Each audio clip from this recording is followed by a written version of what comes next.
In Detroit, we don't just choose a house, we choose a rhythm. And right now, a big choice I see people weighing is the pulse of downtown versus the soul of uptown. Hey family, it's Monife, your Detroit neighborhood expert and storyteller. One of the most frequent conversations I have with people moving to or within the city in 2026 is about location alignment. They ask me, Monife, do I want to be where the action is or where the roots are? Now, if you're looking at a map of Detroit, it can feel like a lot of different cities stitched together.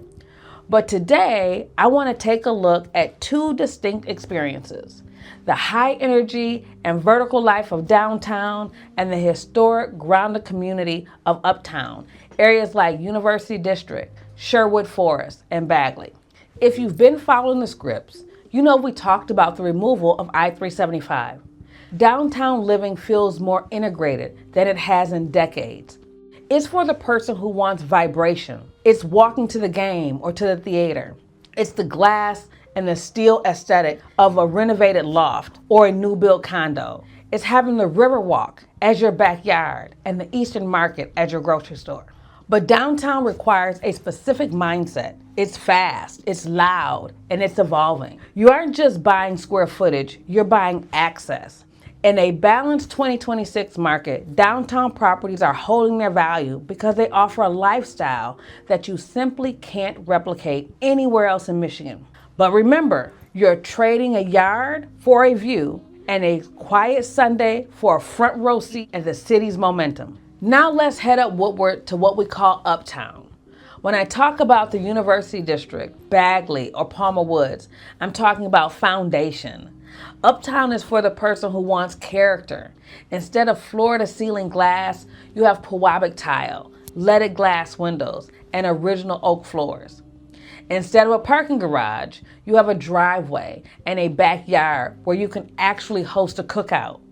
Instead of tourists, you have neighbors who have lived on that block for 30 years and know the history of every house. In 2026, Uptown is where we see the calmer market I mentioned before.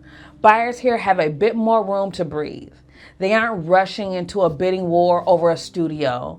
They're strategically inspecting the slate roof and the steam heat of a 1920s Tudor. It's a market for the long term. You don't move to University District for a 2-year stint. You move there to become part of the fabric of the neighborhood. The mistake people make is thinking of it as an either or choice. Between the two, you have Midtown and New Center, the connectors. But the choice between downtown and uptown usually comes down to how you want to start your day. Do you want to wake up and grab coffee and walk through a canyon of skyscrapers on your way to the office? That's downtown. Or do you want to wake up to the sound of the birds and mature trees and take a walk through a residential park before heading to the Avenue of Fashion? That's uptown. As we navigate this more balanced market in 2026, my advice remains the same. Don't chase the trend, chase the fit. Downtown buyers focus on HOAs and long-term development plans of the surrounding blocks. Uptown buyers focus on mechanical clarity. I always talk about the bones of historic homes matter more than the paint colors. Detroit is a city of layers. Downtown is the new Detroit.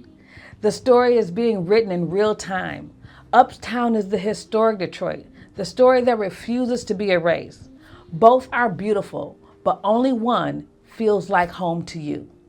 Choosing where to plant your stakes in this city is a big decision, but you don't have to make it in a vacuum. Where you're looking for the energy of the skyline or the shade of a 100-year-old oak tree, let's talk about which rhythm matches your life. If you're ready to find your place in the Detroit city story, call or text me today.